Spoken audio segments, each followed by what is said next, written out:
दोस्तों नमस्कार। जब आप खुले आसमान तले होते हैं तो राजनीति नहीं, आंदोलन होता है।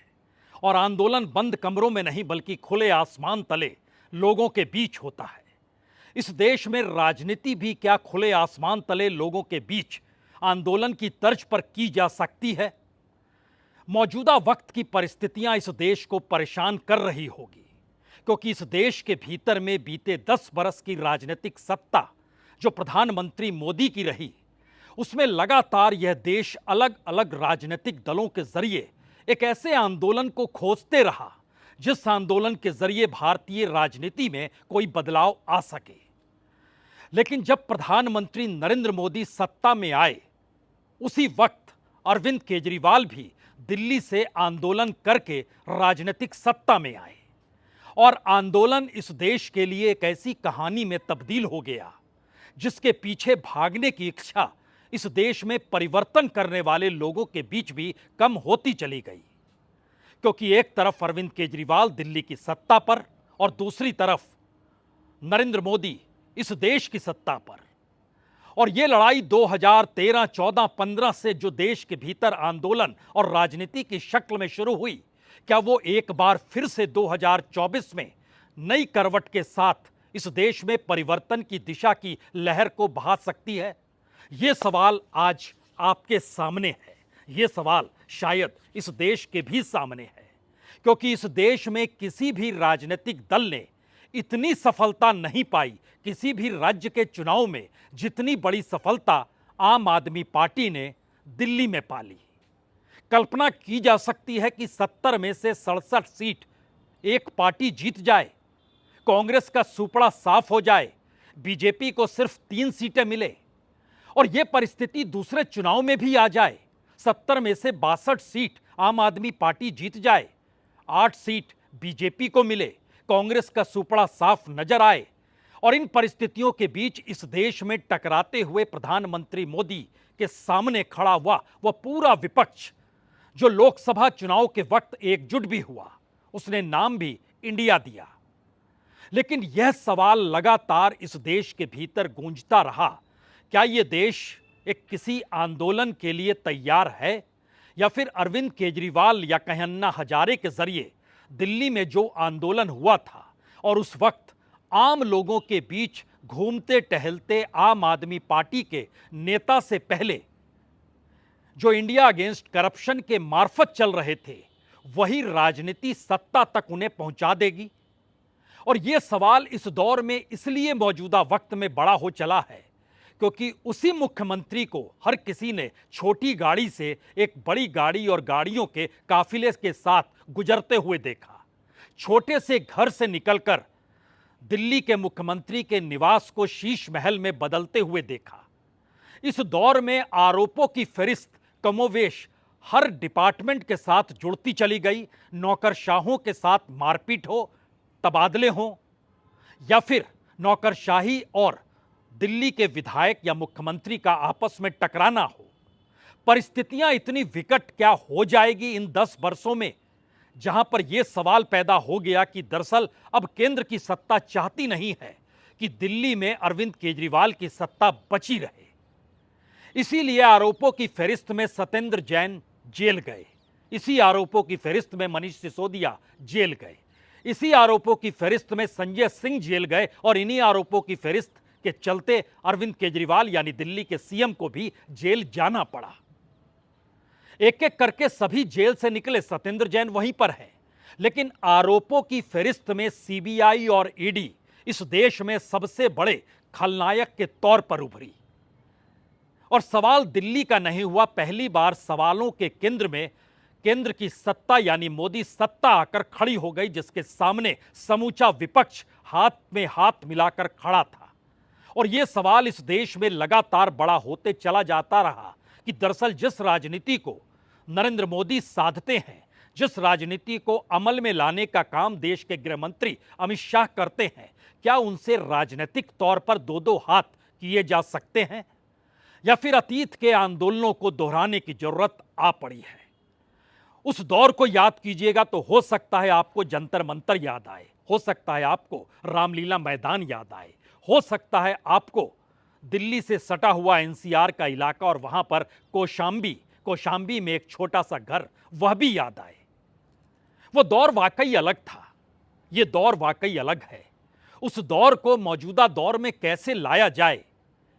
क्या इन 10-12 वर्षों में सिर्फ एक ही चेहरा आम आदमी पार्टी का रहा और उस पार्टी का मतलब अरविंद केजरीवाल है?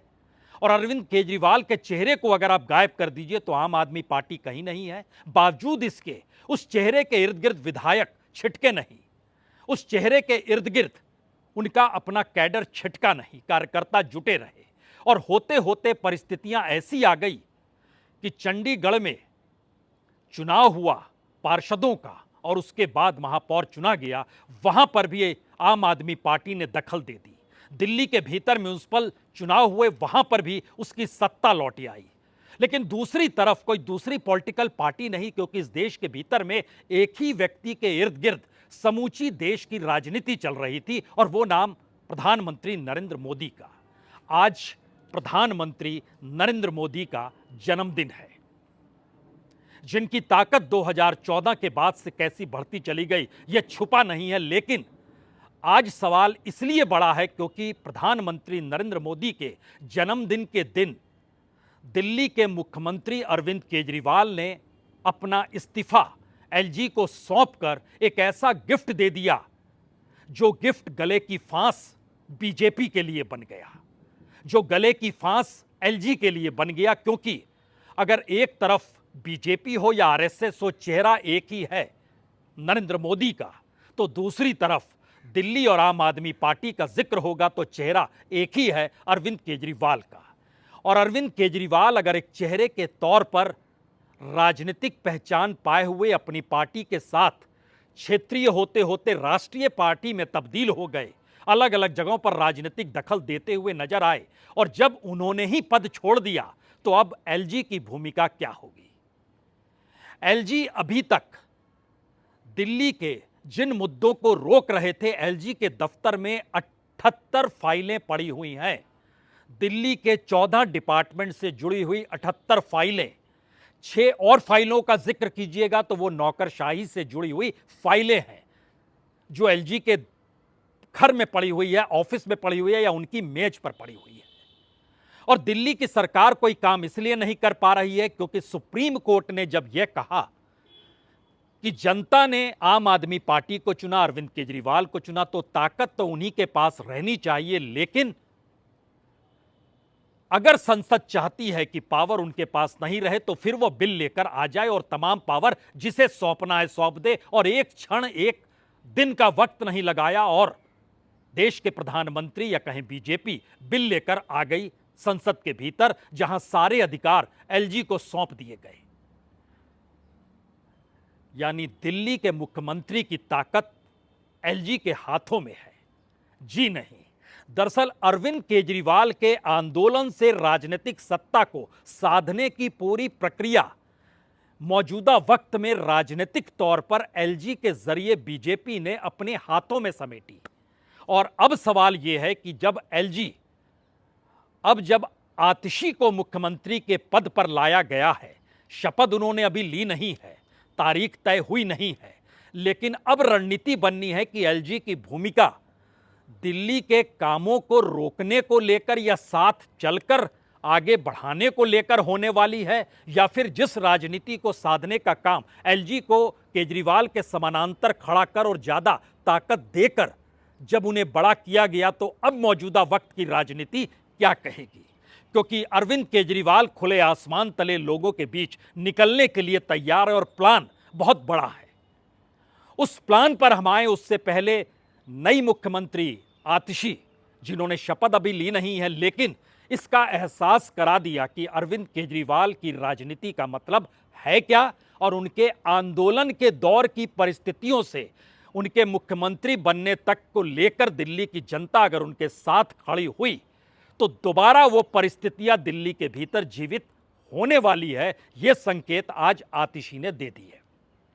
अगर अरविंद केजरीवाल जैसा ईमानदार मुख्यमंत्री नहीं होगा तो दिल्ली में बिजली फ्री नहीं मिलेगी। अगर अरविंद केजरीवाल जैसा मुख्यमंत्री नहीं होगा तो सरकारी स्कूल नहीं अच्छे होंगे। अगर अरविंद केजरीवाल जैसा मुख्यमंत्री नहीं होगा तो मोहल्ला क्लिनिक बंद हो जाएंगे। अगर अरविंद केजरीवाल जैसा मुख्यमंत्री नहीं होगा तो महिलाओं को फ्री बस यात्रा नहीं मिलेगी। तो अब दिल्ली की मुख्यमंत्री आतिशी होंगी। आतिशी अन्ना हजारे या अरविंद केजरीवाल या इंडिया अगेंस्ट करप्शन या उस दौर की परिस्थितियों में आंदोलन की तर्ज पर उनका चेहरा कभी सामने नहीं था, क्योंकि वह उस वक्त आंदोलन से जुड़ी ही नहीं थी। यानी राजनीतिक तौर पर पहली बार दिल्ली की सत्ता उन लोगों के हाथ में है जो आंदोलन में नहीं थे। तीन चेहरे हैं जो आंदोलन की तर्ज पर 2013 से 2024 तक आप देख सकते हैं। उसमें एक अरविंद केजरीवाल है जो अब मुख्यमंत्री नहीं है। दूसरा चेहरा मनीष सिसोदिया का है जो डिप्टी सीएम बने लेकिन वह भी डिप्टी सीएम नहीं है। तीसरा चेहरा गोपाल राय का है जो सामान्य तौर पर मंत्री तो हैं अभी, लेकिन अब पूरी की पूरी कैबिनेट डिसॉल्व होती है, नए मंत्रिमंडल में उनको शायद जगह नहीं दी जाएगी, क्योंकि आंदोलन की शक्ल में चलने वाले चेहरे आंदोलन की तर्ज पर अब नहीं रहेंगे। कुछ विधायक जरूर हैं जैसे दिलीप पांडे हैं, लेकिन सवाल है कि दिल्ली के मंत्रियों की पहचान जो राजनीतिक तौर पर हो और अब दिल्ली में एक नए आंदोलन की शुरुआत करने की दिशा में जो अरविंद केजरीवाल बढ़ना चाहते हैं, इन दोनों के बीच एक मोटी लकीर दिखाई देनी चाहिए। यह बहुत साफ तौर पर प्लानिंग है। यह एक ऐसी योजना है जिसमें आपको एक क्षण के लिए 2013, 14, 15 उस दौर के आंदोलन के वक्त याद आने लगेंगे और राजनीतिक तौर पर मौजूदा वक्त की दिल्ली सरकार को रोकने का जो भी प्लान अपने तौर पर, चाहे वो एलजी के जरिए बनाया गया हो, चाहे सीबीआई और ईडी या आईटी के नोटिसेस के जरिए बनाया गया हो। और इतना ही नहीं, इस दौर में कैसी कैसी घेराबंदी जो कि विभव कुमार, जो कि पीएस, उन तक भी पहुंच गई, ये सारे सवाल हैं। क्योंकि अलग सवाल यह है कि दिल्ली में मौजूदा वक्त में अरविंद केजरीवाल की सत्ता नहीं है, लेकिन मौजूदा वक्त में अरविंद केजरीवाल के आंदोलन और उनके कार्यों के जरिए निकली हुई दिल्ली में आम आदमी पार्टी की सरकार है। वक्त सिर्फ 3 महीने का है। जनवरी में नोटिफिकेशन होगा, जो 26 जनवरी के करीब नोटिफिकेशन आ जाएगा। हालांकि चुनाव आयोग सक्रिय है राजनीतिक तौर पर, सरकार सक्रिय है राजनीतिक तौर पर यह परखने के लिए कि आंदोलन दोबारा खड़ा हो या आंदोलन की शक्ल में राजनीति दोबारा खड़ी हो खुले आसमान तले। उससे पहले चुनाव की दिशा में बढ़ा जाए या ना बढ़ा जाए, यह चुनाव आयोग को भी तय करना है और उसका दिशा निर्देश या पूरी की पूरी राजनीतिक जमीन को मापना किसे है, तो मौजूदा मोदी सरकार को मापना है।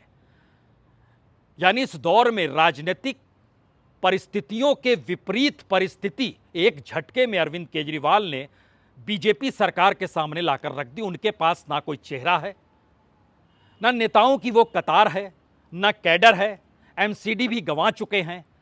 निशाने पर केजरीवाल, जिनके पास अब सत्ता नहीं। दिल्ली के कार्यों को लेकर क्या होगा, क्योंकि 14 मंत्रालय तो पहले से आतिशी संभाल ही रही थी जब सबको जेल में डाल दिया गया। यानी ऐसी विकट परिस्थिति है जहां पर आप कह सकते हैं कि एलजी की मौजूदगी दिल्ली में अरविंद केजरीवाल की जिस राजनीति को रोकने के लिए स्थापित की गई, अब उस एलजी की राजनीतिक पहल नहीं बल्कि उनकी अपनी गवर्नेंस के तौर तरीकों के दरवाजे पर तो ताला लग गया।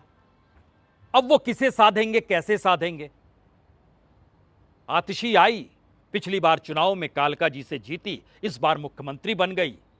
यहां से नहीं, यहां भी स्टीफन से भी पढ़ी और ऑक्सफोर्ड में भी पढ़ी है, जहां से मास्टर्स की है, एजुकेटेड है।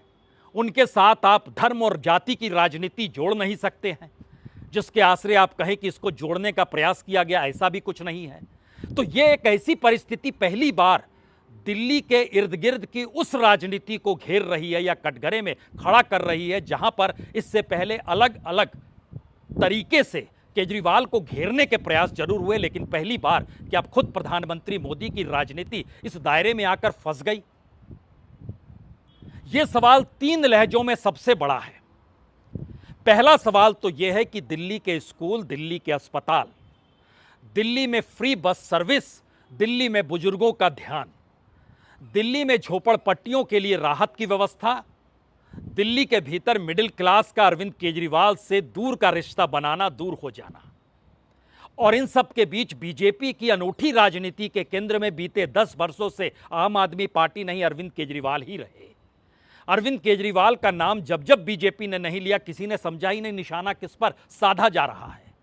यानी यह नाम उस राजनीति के केंद्र में आकर खड़ा उस तरीके से ही हो गया जैसे इस देश की राजनीति के बीच प्रधानमंत्री मोदी खुद आकर खड़े हो गए। और जिन मुद्दों के आसरे राजनीति साधने का जिक्र इससे पहले होता रहा, क्या दोबारा उस राजनीति को साधने के लिए अब एक आंदोलन और नई तर्ज के आंदोलन की शक्ल में अरविंद केजरीवाल निकलेंगे? हमें लगता है यहां कुछ चंद तस्वीरें आपको पुराने दौर की देखनी चाहिए, आपके दिमाग में याद ताजा हो जाएगी।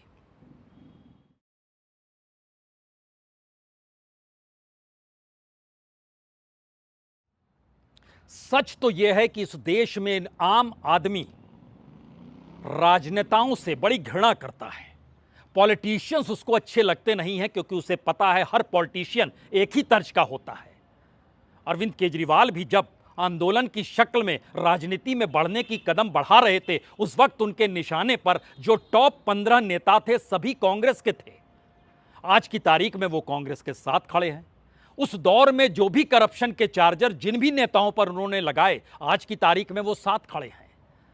लेकिन भारत के भीतर राजनीति को भावनात्मक तौर पर लेते हुए राजनीतिक सत्ता तक पहुंचाने की परिस्थितियां अक्सर आंदोलन की शक्ल में निकलती है और वो आंदोलन लोगों की भावनाओं के साथ जुड़ जाता है। इसीलिए दिल्ली में हुआ अन्ना का आंदोलन, 77 में हुआ जयप्रकाश नारायण का आंदोलन, या इस देश के भीतर मंडल कमंडल की राजनीति भी एक आंदोलन की शक्ल में निकली जिसने इस देश की राजनीतिक सत्ता को ठुकराया सत्ता पाने के लिए। और संपूर्ण क्रांति का नारा भी जेपी देकर चले गए और उस दौर में जेपी ने कहा था कम से कम अपने साथ जाति ना रखो। बहुतों ने जाति तोड़ो आंदोलन बनाया और अपने नाम से जाति को हटा डाला। मोहन प्रकाश कांग्रेस के नेता हैं, लेकिन उनका पूरा नाम आप भी नहीं जानते होंगे। वह भी जेपी आंदोलन से जुड़े हुए थे और उनसे जब बात कीजिए तो वो इस बात को कहने से कतराते नहीं है। छोड़िए, उस दौर में जो जाति का विरोध कर रहे थे, मौजूदा वक्त में वही अपनी जाति के नाम पर राजनीति करते हैं। तो दिल्ली में अब जाति के नाम की राजनीति भी चूक गई, क्योंकि आतिशी की जाति और आतिशी के धर्म को लेकर राजनीति आप साध नहीं सकते हैं। लेकिन मौजूदा वक्त में आंदोलन इस देश की राजनीति को दिशा दिखाते आया है। इसीलिए अब आने वाले दिनों में जब छोटी गाड़ी पर आपको अरविंद केजरीवाल नजर आएंगे, जो दिल्ली की बस्तियों में छोटी छोटी गाड़ियों में मारुति 800 पर जाते हुए आपको दिखाई दे, तो क्या आप उस नीली गाड़ी को याद करेंगे जो 2013-14 में वो घुमा करते थे?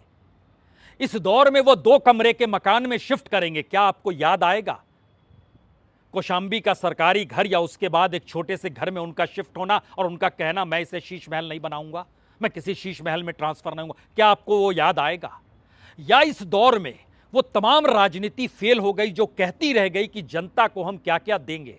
और इस देश के भीतर की राजनीतिक सच की परिस्थिति यह है कि जो भी ऐलान किसी भी पॉलिटिकल पार्टी ने किया, चाहे मुफ्त बिजली का हो, मुफ्त पानी का हो, लाभार्थी के तौर पर बैंक खाते में पैसा पहुंचाना हो, महिलाओं को कोई 1000 दे रहा है, कोई 1200 दे रहा है, कोई 1500 रुपए दे रहा है, अगर इसकी शुरुआत सही मायने में परखें या समझे तो दिल्ली में अरविंद केजरीवाल की उस राजनीति के साथ शुरू हुई जहां पर उन्होंने बहुत साफ तौर पर कहा पैसा कॉरपोरेट को क्यों, बड़े लोगों को क्यों, आम लोगों को क्यों नहीं? जो रेवेन्यू मिलता है उसका बड़ा हिस्सा उन्हें क्यों नहीं दिया जा सकता है?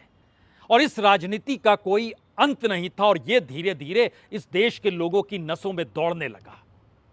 एक ऐसी परिस्थिति भारत की राजनीति में पहली बार आई जहां पर यह बड़ा मुद्दा बन गया और इस मुद्दे को उठाने से कांग्रेस चूकी नहीं कि कॉरपोरेट को 16 लाख करोड़ रुपए माफ और इस देश के किसानों को कुछ माफी नहीं। राहुल गांधी खुले तौर पर कह गए मैं आऊंगा सत्ता में तो सारा पैसा, मैं उतना ही पैसा जनता के बीच बांट दूंगा। कमोवेश यही राजनीति अपने तौर पर केजरीवाल ने अपनाई। लेकिन सवाल यहां बीजेपी या आम आदमी पार्टी के टकराव के बीच आरएसएस का भी आया। आरएसएस ने भ्रष्टाचार के खिलाफ केजरीवाल के उस आंदोलन को उस दौर में मदद की, उस आंदोलन को धीरे धीरे पनपाया। लेकिन उस दौर में यह कहा जाने लगा बीजेपी के भीतर कि क्यों नहीं अपने तौर पर अपने प्रयोग करने होंगे। और तब उस दौर को याद कीजिएगा तो हिंदुत्व का एक शब्द नहीं था। हिंदू मुस्लिम का एक शब्द नहीं था। हम 2013-14 का जिक्र कर रहे हैं, जब नरेंद्र मोदी प्रधानमंत्री पद के लिए चुनाव मैदान में थे। सिर्फ विकास का जिक्र था। कांग्रेस निशाने पर थी, उसी तर्ज पर निशाने पर थी जिस तर्ज पर आम आदमी पार्टी या केजरीवाल ने उन्हें निशाने पर लिया था। उस दौर में जो डेवलपमेंट की पूरी प्रक्रिया थी, आज की तारीख में वो पूरी राजनीति 180 डिग्री में विपरीत आकर खड़ी हो गई और लगने लगा इस देश के भीतर नफरत कोई फैला रहा है और उसके काउंटर में मोहब्बत की दुकान का जिक्र है। तो ऐसे में केजरीवाल की राजनीति फिसल रही है। केजरीवाल उन वोटरों से क्या दूर हो रहे हैं? और कहते हैं ना, आसमान में मौसम बदलते चला जाए लेकिन राजनीति बदलती नहीं है, नेता बदलता नहीं है। तो क्या केजरीवाल ने 2015 के दांव को एक बार फिर से पुनर्जीवित कर 2025 में आजमाने की कोशिशें 2024 के अंत से शुरू कर दी? जब उन्होंने इस्तीफा दिया, वो जान रहे हैं कि दरअसल ये देश अभी भी उन्हीं परिस्थितियों में अटका हुआ है और वो जब किसी समाज सेवी की तर्ज पर या किसी आंदोलनकर्ता की तर्ज पर या अपनी ईमानदारी के चोगे को उठाए हुए वो लोगों के बीच जाएंगे तो उन्हें वोट मिल जाएंगे। ये सवाल तो है। अक्सर कहा जाता है काठ की हांडी बार बार नहीं चढ़ती है, लेकिन नई मुख्यमंत्री भी आई तो उन्होंने कहा ये मुझे आप माला मत पहनाइए, ये मुख्यमंत्री का पद ही केजरीवाल के लिए है। वही मुख्यमंत्री हैं, वही थे, वही रहेंगे। मैं तो सिर्फ इस दौर में आई हूं जब केंद्र सरकार ने उन्हें फंसाया और सत्ता से दूर करने की पूरी चक्रव्यूह रचना रच डाली, इसीलिए मैं हूं।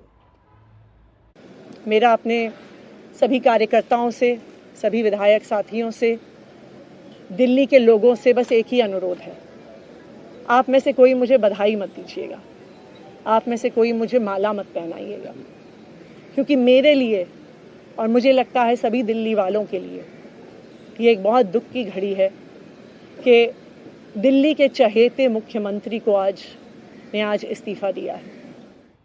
हो सकता है आपके जहन में राबड़ी देवी याद आ रही हो सकता है चंपई सोरेन याद आ रहे हो सकता है स्टॉप गेज अरेंजमेंट जब भी किया जाता है इस देश के भीतर किसी बड़े पद को लेकर और वो भी मुख्यमंत्री पद को लेकर, तो ये माना जाता है जो पद दे रहा है आप उसके लिए एक परछाई भर हैं, यानी आप एक ऐसा मुखौटा है जिसकी जरूरत तत्काल में उस चेहरे को पड़ गई जो चेहरा अपनी राजनीतिक तौर पर सफल नहीं हो पा रहा था या कहीं फेल हो रहा था।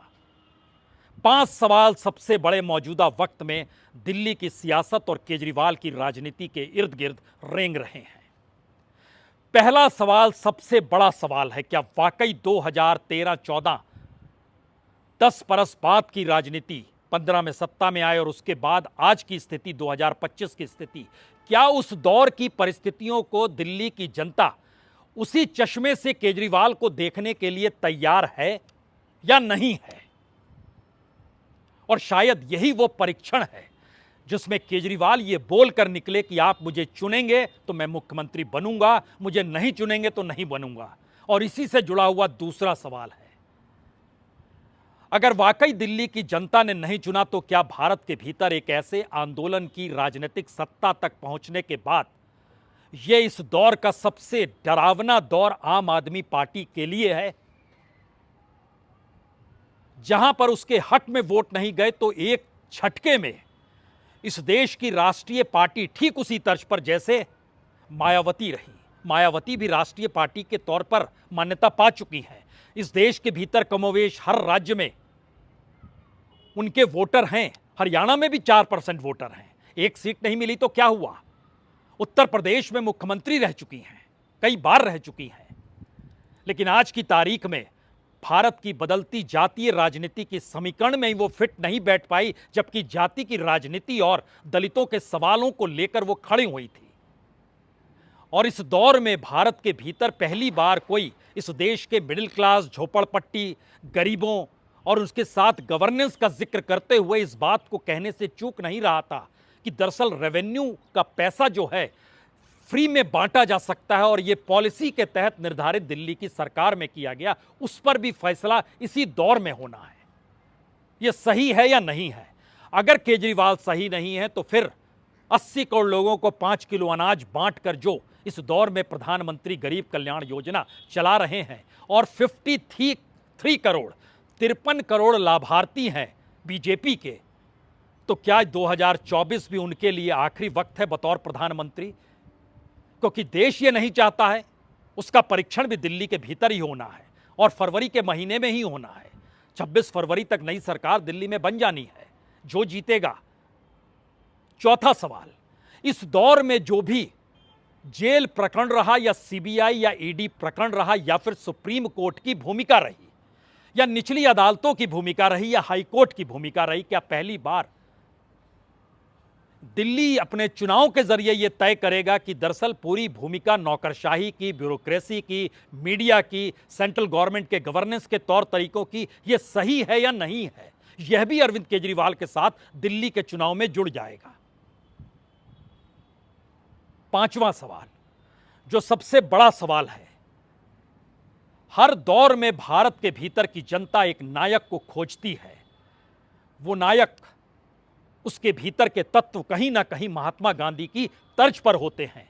इसीलिए अगर आप रामलीला मैदान में अरविंद केजरीवाल के आंदोलन को याद कीजिएगा तो उनके पीछे जो तस्वीर लगी हुई थी, जो अन्ना बैठे थे अनशन पे, पीछे तस्वीर भगत सिंह की नहीं थी, बाबा साहब अंबेडकर की नहीं थी, महात्मा गांधी की तस्वीर थी पीछे। और महात्मा गांधी का ही पाठ करते करते, झंडा लहराते लहराते भारत की राजनीति में यह आंदोलन इस तरीके से दखल दे गया कि एक झटके में बरसों बरस की चली आ रही कांग्रेस की सत्ता दिल्ली से सुपड़ा साफ हो गया। बीजेपी की राजनीति को जमीन सुंघा दी उसने। और यह देश बार बार कहीं ना कहीं उस नायक को खोज रहा है जिसमें उसे महात्मा गांधी के अंश दिखाई दे जाएं। राहुल गांधी इस दौर में उस अंश को जीना चाहते हैं, लेकिन क्या जनता उनके साथ खड़ी है? इसका फैसला भी हरियाणा से शुरू हो जाएगा, क्योंकि लोकसभा चुनाव के भीतर उनकी सीटों का 99 होना या इंडिया गठबंधन को लाभ मिलना या बीजेपी का अल्पमत में आ जाना, 240 सीटों पर अटक जाना, सवाल अब अलग अलग राज्यों की अलग अलग राजनीति के भीतर जाति के ध्रुवीकरण के वोटरों को तोड़ पाना, सांप्रदायिकता के वोटर ध्रुवीकरण को तोड़ पाना, इस दौर में जो मुफ्त में रेवड़ियां बांटी जाती है उसके खिलाफ की परिस्थितियों को खड़ा कर पाना, या इस देश में आम लोगों के साथ ईमानदारी के साथ राजनीति के पाठ को पढ़ना, क्या ये परिस्थिति जीवित हो पाएगी या नहीं हो पाएगी, जिसकी खोज इस दौर में भी इस देश के भीतर है, उसमें भी दिल्ली की चुनाव बड़े मायने रखेंगे। ये पांचवा सवाल इस देश के भीतर लगातार एक नायक को खोजता है।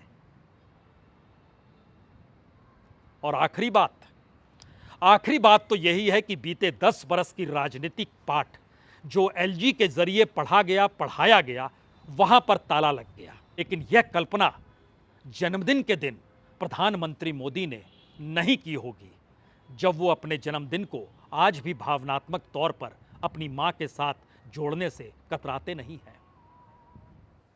उस आदिवासी परिवार ने मुझे, मेरी बहन ने खुशी से खीरी भी खिलाई,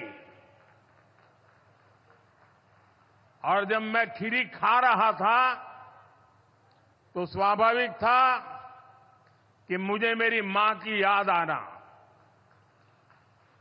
क्योंकि जब मेरी मां जीवित थी तो मैं जन्मदिन पर हमेशा मां के आशीर्वाद लेने जाता था और मां मेरे मुंह में गुड़ खिलाती थी। लेकिन मां तो नहीं है, आज एक आदिवासी मां ने खीर खिलाकर मुझे जन्मदिन का आशीर्वाद दिया।